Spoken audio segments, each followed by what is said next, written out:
Hi dears, welcome back to my channel. ഇന്നൊരു cooking video ആയിട്ടാണ് ഈ വന്നിട്ടുള്ളത്. എല്ലാവരും വീട്ടിലുണ്ടാകുന്ന ഗോതമ്പ് പൊടി കൊണ്ടൊരു ഗോതമ്പ് ഹൽവ എങ്ങനെ ഉണ്ടാക്കാമെന്ന് നോക്കാം. ഞാനിവിടെ ഒരു ഗ്ലാസ് ഗോതമ്പ് പൊടിയാണ് എടുത്തിട്ടുള്ളത്. അതിലേക്ക് ഒരു നുള്ള ഉപ്പ് കൂടി ചേർക്കണം.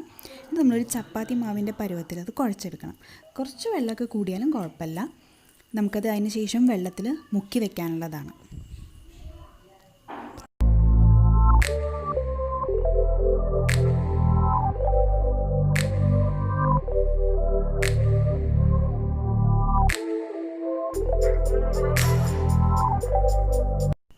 മാവ് നന്നായിട്ട് കുഴച്ചെടുത്തിട്ടുണ്ട്. ചപ്പാത്തി മാവിനൊക്കെ കുറച്ച് ലൂസായിട്ടാണ് കുഴച്ചിട്ടുള്ളത്.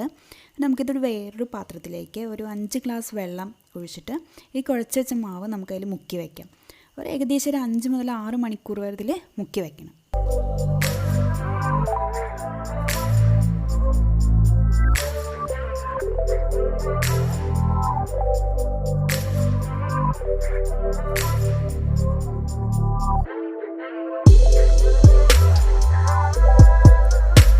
മാവ് ഏകദേശം 5 മണിക്കൂർ കൂടുതൽ കുതിരാൻ വെച്ചിട്ടുണ്ട്. മാവ് തൊടുമ്പോൾ തന്നെ വെള്ള നിറത്തിൽ ഗോതമ്പിൻ്റെ പാല് കലങ്ങി വരുന്നത് കാണാം. ഈ മാവ് നന്നായിട്ട് പിഴിഞ്ഞ് ഗോതമ്പിൻ്റെ ചണ്ടിയൊക്കെ എടുത്ത് മാറ്റണം, അരിച്ചെടുക്കണം. ഈ പാലിനി പുളിക്കാൻ വെക്കണം. മാവ് പുളിച്ച് കിട്ടണം. ഒരു രാത്രി ഫുള്ളൊക്കെ വെക്കാൻ പറ്റുകയാണെങ്കിൽ നന്നായിരിക്കും.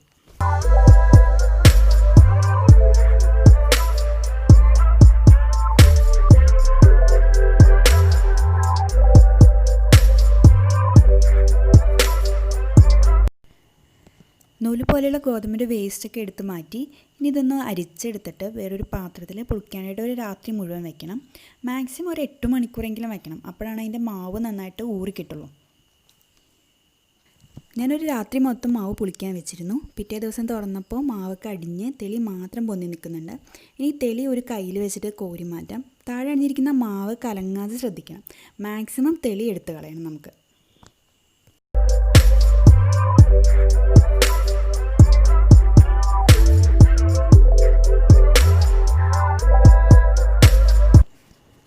ഇപ്പം മാവ് മാത്രം കിട്ടിയിട്ടുണ്ട്. ഇത് നന്നായിട്ട് ഇളക്കി കൊടുക്കാം. എന്നിട്ടൊരു നോൺ സ്റ്റിക്ക് തവയിലേക്ക് ഇത് അളന്നൊഴിക്കാം.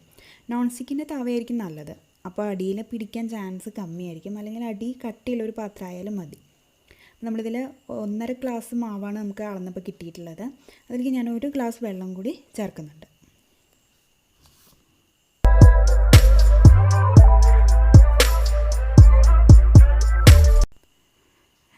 ഇനി ഇതിക്ക് 2 ഗ്ലാസ് പഞ്ചസാരയും വറുത്ത അണ്ടിപ്പരിപ്പും പിന്നെ കുറച്ച് നെയ്യും ആണ് വേണ്ടത്. ആദ്യം ഒരു 1/2 ഗ്ലാസ് പഞ്ചസാര ഒരു 1/4 ഗ്ലാസ് വെള്ളത്തിൽ ഒഴിച്ചിട്ട് നമുക്കൊന്ന് കാരമലൈസ് ചെയ്തെടുക്കണം. ഒപ്പം തന്നെ ഞാൻ അടുത്തൊരു സ്റ്റൗവിൽ കുറച്ച് ചൂടുവെള്ളത്തിനും കൂടി വെള്ളം വെച്ചിട്ടുണ്ട്. അപ്പോൾ ഈ പഞ്ചസാര ഒന്ന് അലിഞ്ഞ് കുറുക്കി ഒരു ചുവന്ന കളറാകണം. ഇങ്ങനെ ചെയ്യുന്നത് നമ്മുടെ ഹൽവയ്ക്ക് നല്ലൊരു കളർ കിട്ടാനാണ്. നമ്മളിവിടെ ഫുഡ് കളേഴ്സൊന്നും യൂസ് ചെയ്തിട്ടില്ല. അപ്പോൾ പഞ്ചസാര ഒന്ന് നന്നായിട്ട് അലിഞ്ഞിട്ട് ചുവന്ന കളറായിട്ട് വരട്ടെ.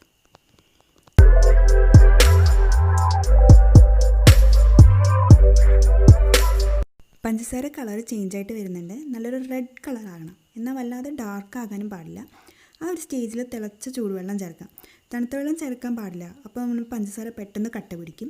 ചൂടുവെള്ളം ചേർക്കുമ്പോൾ നന്നായിട്ട് പുകയും ബോട്ടിലൊക്കെ വരാൻ ഇടയുണ്ട്. വെള്ളം ചേർത്ത് നന്നായിട്ട് ഇളക്കിക്കൊണ്ടിരിക്കുക. അപ്പോൾ നമുക്ക് നല്ല റെഡ് കളറിലൊരു ഷുഗർ സിറപ്പ് കിട്ടും. ഇനി നമുക്കിതിലേക്ക് ബാക്കി മാറ്റി വെച്ചിട്ടുള്ള പഞ്ചസാര കൂടി ആഡ് ചെയ്തിട്ട് നന്നായിട്ട് ഇളക്കി യോജിപ്പിക്കാം.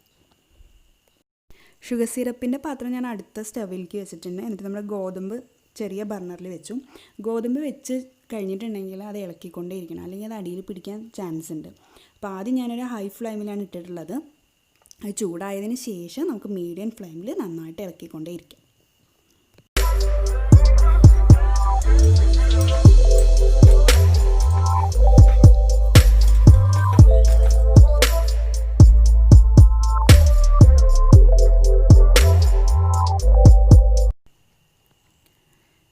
ഗോതമ്പ് കുറുകി കുട്ടികൾക്ക് കൊടുക്കുന്ന ഒരു കുറുക്കിൻ്റെ ഒരു സ്റ്റേജിലൊക്കെ എത്തിയിട്ടുണ്ട്.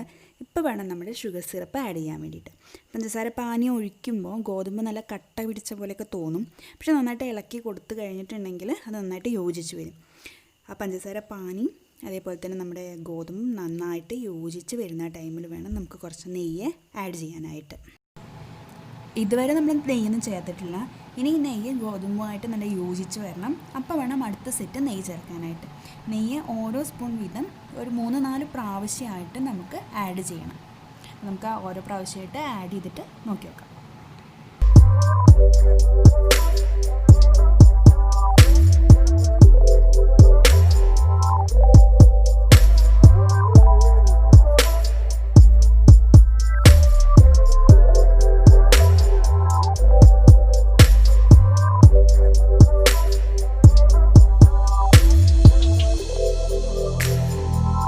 ഹലുവ ഏകദേശം കുറുകി കിട്ടിയിട്ടുണ്ട്.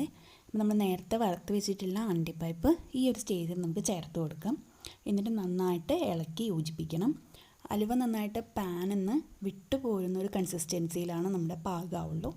അതുവരെ ഇളക്കിക്കൊണ്ടേയിരിക്കും.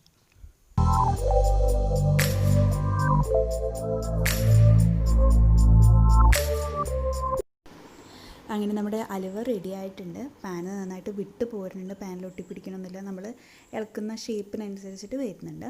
നമുക്കിത് ഇനി വേറൊരു പാത്രത്തിലേക്ക് മാറ്റാം. അതിനുവേണ്ടി നമുക്കൊരു പാത്രത്തിൽ കുറച്ച് നെയ്യ് തടവി കൊടുത്തിട്ട് ആ പാത്രത്തിലേക്ക് പതുക്കെ ഒഴിച്ചു കൊടുക്കാം. അതിനായിട്ടൊന്ന് ചൂടാറാനിരിക്കണം. കുറച്ച് ചൂടാറി കഴിഞ്ഞിട്ടുണ്ടെങ്കിൽ അതൊന്ന് സെറ്റായിട്ട് കട്ടിയായിട്ട് കിട്ടും. ചൂടോടെ കഴിക്കാനും ടേസ്റ്റാണ്. അത് ചൂടാറി കിട്ടിയിട്ടുണ്ടെങ്കിൽ നമുക്കത് കട്ട് ചെയ്തെടുക്കാം. അങ്ങനെ വീറ്റ് ഹലുവ റെഡിയായി. ഇനി സെറ്റ് ചെയ്യാൻ വയ്ക്കാം. വീട്ടിൽ തന്നെ വളരെ എളുപ്പത്തിൽ ചെയ്യാൻ പറ്റുന്ന ഒന്നാണിത്. എല്ലാവരും ഒന്ന് ട്രൈ ചെയ്ത് നോക്കണേ. എൻ്റെ വീഡിയോ എല്ലാവർക്കും ഇഷ്ടപ്പെട്ടു എന്ന് വിചാരിക്കുന്നു. ഇഷ്ടപ്പെട്ടാൽ ലൈക്ക് ചെയ്യാനും നിങ്ങളുടെ അഭിപ്രായങ്ങൾ കമൻറ്റ് ചെയ്യാനും മറക്കരുത്. ഇതുവരെ ചാനൽ സബ്സ്ക്രൈബ് ചെയ്യാത്തത് സബ്സ്ക്രൈബ് കൂടി ചെയ്യണേ. ഒപ്പം ആ ബെല്ലൈക്കണും കൂടി പ്രസ് ചെയ്താൽ ഞാൻ അപ്ലോഡ് ചെയ്യുന്ന പുതിയ വീഡിയോസ് നിങ്ങൾക്ക് അപ്പോൾ തന്നെ കിട്ടും. അപ്പോൾ പുതിയ വീഡിയോയുമായിട്ട് വരുന്നത് വരെ ബൈ ബൈ, ടേക്ക് കെയർ.